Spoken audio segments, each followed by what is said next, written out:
However, in recent years, Vida Megon has become a cover-up for the trafficking of child slaves. The figure of an intermediary has appeared. He comes to the family's home, offering to take the boy or girl to another family to work and study, with the promise that they will soon begin to send money. The children disappear and are in reality sent to other nearby countries, where they are forced to work and to prostitute themselves. On occasion, they are killed and their organs sold for profit. These are children who have been severely beaten, the girls sexually abused, and who during their entire time with the exploiters have no way to defend themselves.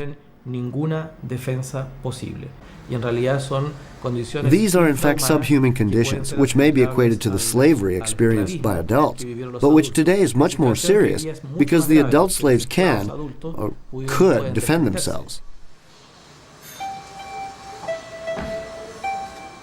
Sinatou is 12 years old and has just been brought into the Cotonou police station after having been picked up while begging on the streets of the city. The first step is to interrogate her.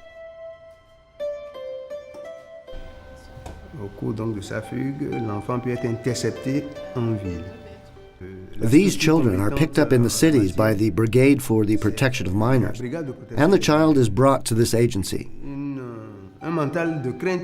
As regards the children's mental state, they're frightened, among other reasons because they don't know the people they're talking to. They need to be provided with all of the necessary care to make them feel better, and with a solution to their problems.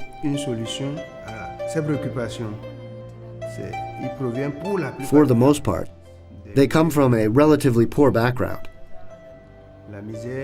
So I ascribe some of the blame to poverty as a reason why these things are happening. The children found by the police are transferred to the Terre des Hommes Oasis Center. This Swiss NGO works with local authorities in rescuing and rehabilitating the children. After a few months at the center, they return to their families.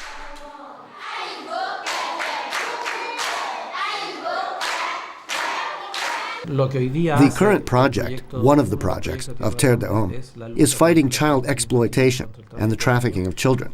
We realized that there was an enormous underlying social problem, which is what we today call the trafficking of children, what today is called child exploitation.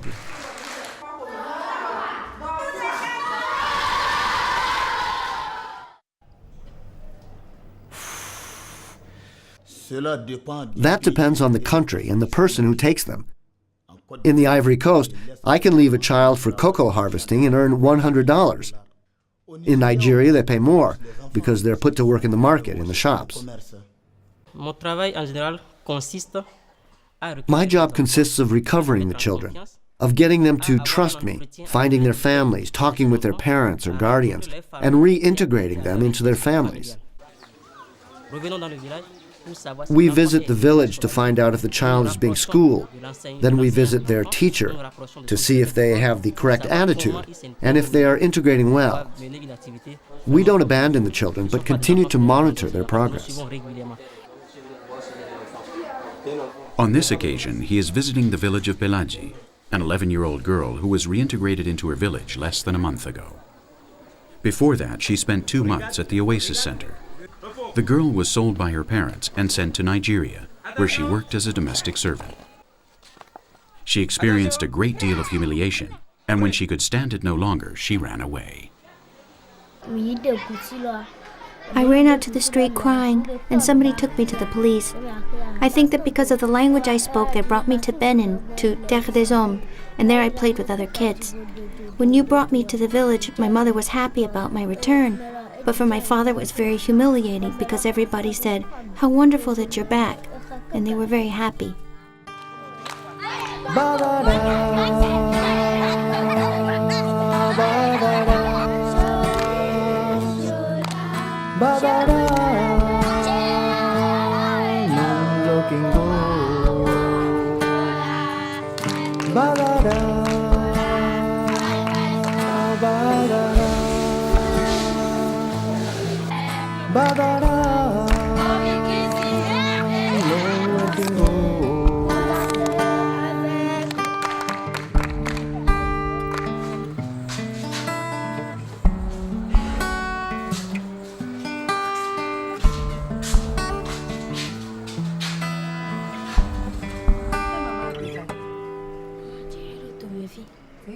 The majority of the girls who come to the Oasis Center have been raped and abused.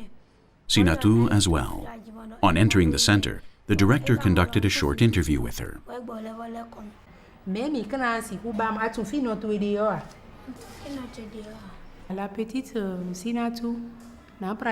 Sinatou has no known family.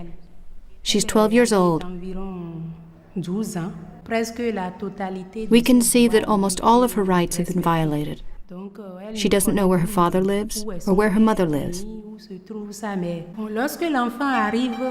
When children come to Terre des Hommes, they arrive in a truly distressing state. In terms of hygiene, they don't know how to wash themselves. They're dirty, poorly dressed, and even sometimes naked. They have wounds all over their bodies caused by abuse. As for their psychological state, they're afraid, shy, frightened. It depends on just how much abuse they've suffered.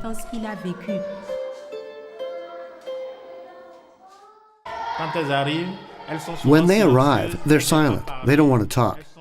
They're withdrawn, as if they were ashamed. Then it's our responsibility to get involved and help them. To tell them that they have no reason to be ashamed, that it wasn't their fault. It was the fault of the person who abused them. Also, we have a child psychiatrist who helps them to regain their confidence.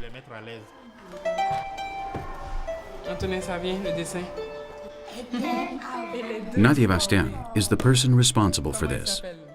She uses drawings to get closer to the children and decipher their feelings.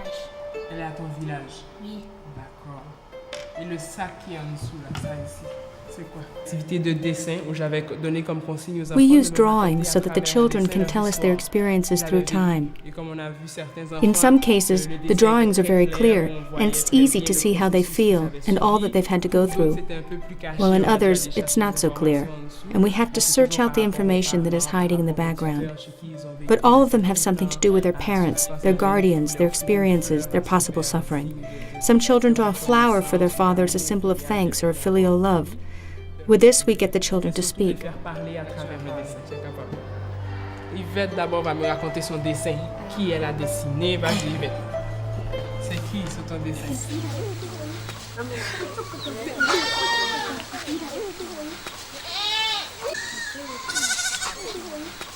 Dans un village, il y a un monsieur. The intermediary may be a man who returns to the village after having gone off for 2 or 3 years. Il revient quelques instants après. In the village, he'll do anything to get people's attention so that they'll say, "Have you seen that man who's been away? Look at what he's achieved." 2 ans, 3 ans ou 5 ans. Voilà He'll ce tell qu'il the a fait. parents, for example, Ils disent par exemple aux parents, si vous pouvez placer. "If you want to give me your son, no problem. I'll make sure he gets an education, and I can guarantee his well-being." Et son bien-être. Non, non. No. Here things aren't like that. Here in Africa, we start working at a young age. It's the best thing for the child. The parents want the best for their children, and that's why they give them as a vie de Megum. I don't give the parents anything. It was my brother who took my girl, with my consent. But I didn't know that she was going to work, or that she would be leaving the country. These people have brought our daughters back to us. They are the ones who told us she was in Nigeria. We didn't know anything.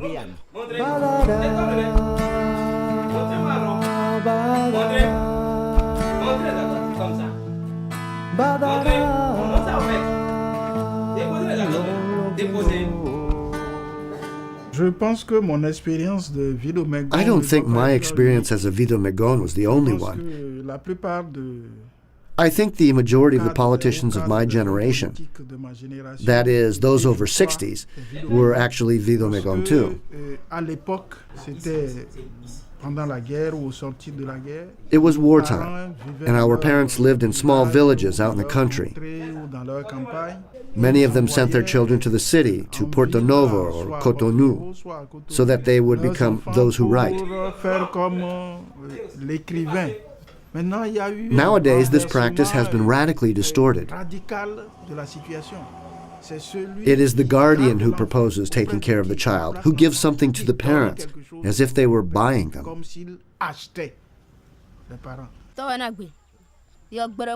I didn't want her to leave.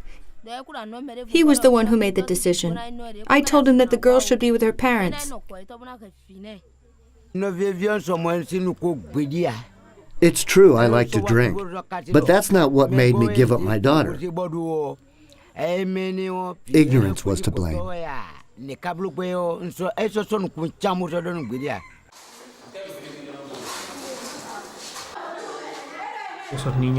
These children haven't had access to any of their basic rights, not food, education, or clothing, or the necessary emotional support, nothing. So they're going to grow up into adults who hold an enormous hatred for the situations they've been through, and which sooner or later they're going to express.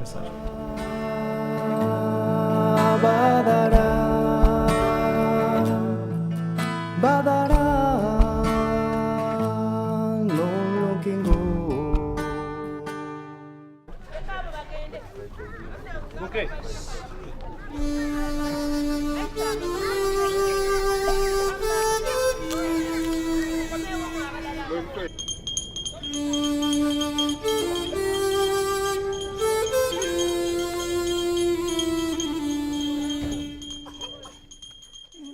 We are teaching them how to behave, how to stay with the public, how to eat, wash hands, wash their faces, and to clean themselves. We teach the toilet activities, so that's what we do in baby classes.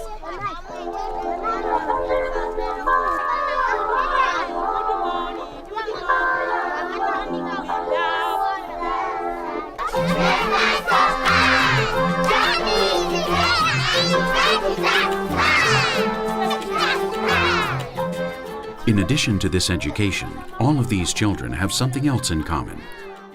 They are orphans whose parents died of AIDS. Many of them are also carriers of the HIV virus. In Uganda, there are almost 1 million people suffering from AIDS, less than 5% of the country's total population. A low figure if we compare it with countries like South Africa or Namibia, which exceed 20%, or Botswana, with 36% of the population infected. For some years, Uganda has been applying preventative educational measures, and the results can be seen in these comparative figures. But if we put comparisons to one side and focus on the drama of everyday life, the figures continue to be alarming.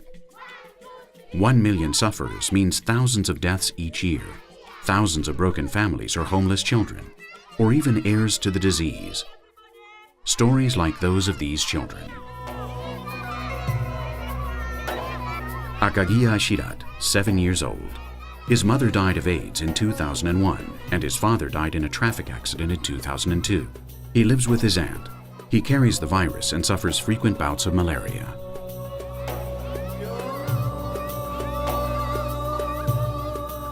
Junior Idiru, 4 years old. His father died of AIDS, and his mother sells fruit in the market. He lives with her. Patricia Nauyanzi, 7 years old. Her mother was a prostitute in Kampala and died in 2000. She lives with her grandmother. She suffers frequent bouts of malaria. Jalia Kawedele, 3 years old. Her father died of AIDS in 2000 and her mother lives in the Congo, but nobody knows where. She is a carrier of the virus. She lives with her aunt. But these children, these in particular, have hope. They are the exception. Other hundreds of thousands of African children wander the streets of the large cities or are used as cannon fodder.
The term vivisection is used to apply to all types of experiments on living animals and is said to be a form of medical science. The reason for experimentation of this type is to allegedly discover cures for human ailments and illnesses. But those who hope to find remedies for human ills by inflicting deliberate sufferings on animals commit two fundamental errors in understanding. The first is the assumption that results obtained on animals are applicable to mankind. The second concerns the inevitable fallacy of experimental science in respect to the field of organic life. Since animals react differently from human beings, every new product or method tried out on animals must be tried out again on man through careful clinical tests before it can be considered safe. This rule knows no exceptions. Tests on animals are not only dangerous because they lead to wrong conclusions, but furthermore, they retard clinical investigation, which is the only valid kind.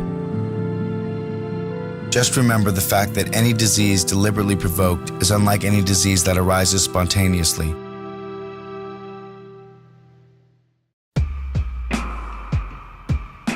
Unfortunately, such methods still sail today under the flag of science, which is an insult to true science, as well as human intelligence.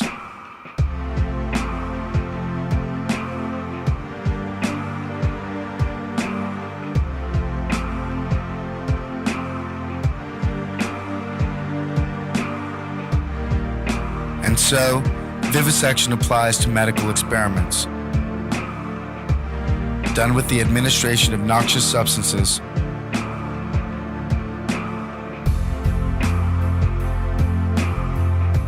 electric or traumatic shocks,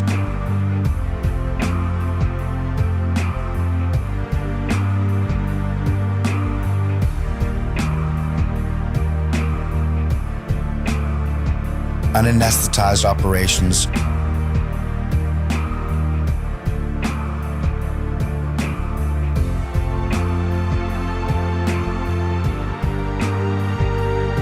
burns,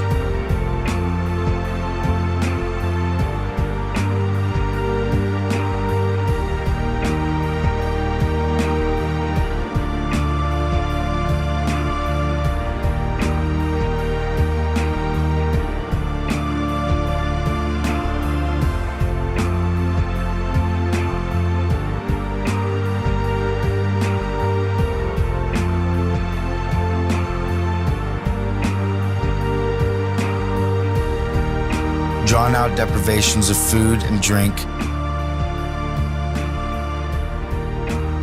physical and psychological tortures that lead to mental imbalance, infections, and so on.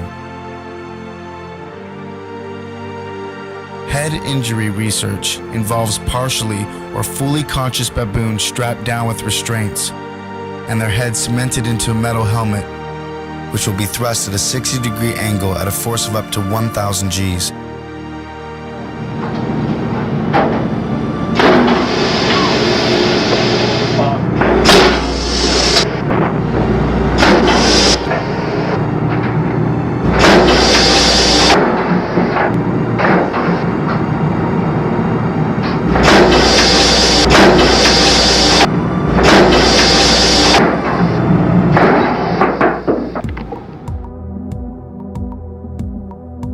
The purpose of this experiment is to simulate auto crashes, football, boxing, and other head-related injuries.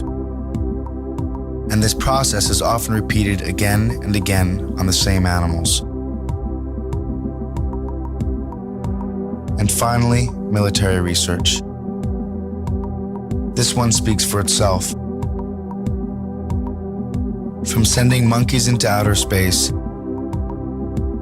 and testing atomic blasts on helpless dogs to exposing primates to nuclear radiation.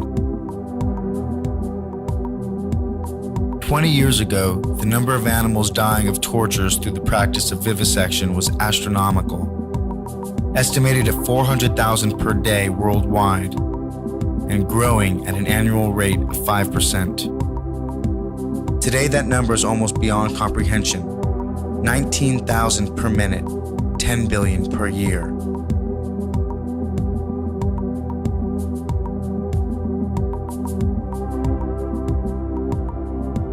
Some uneducated persons pretend to know that less intelligent animals don't feel pain the same way we do. In truth, we know very little about how specific animals may feel, except that they must also submit to the universal law that causes every organism dying by unnatural means to suffer greatly before that final release.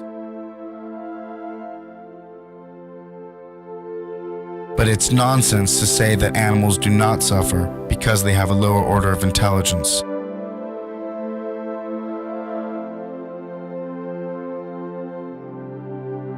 Pain is pain, conveyed by nerves to the brain, and there are other nerves than those of intelligence. Nerves such as sight, smell, touch, and hearing. And in some animals, these nerves are much more highly developed than in man.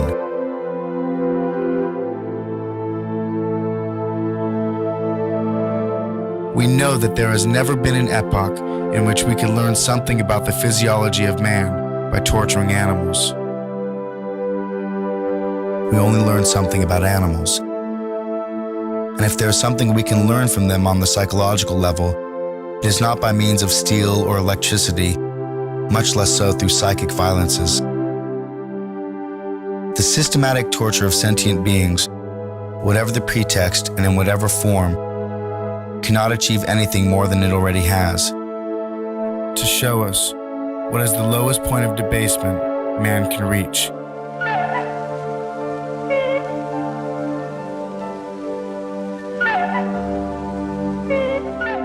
If that's what we want to know.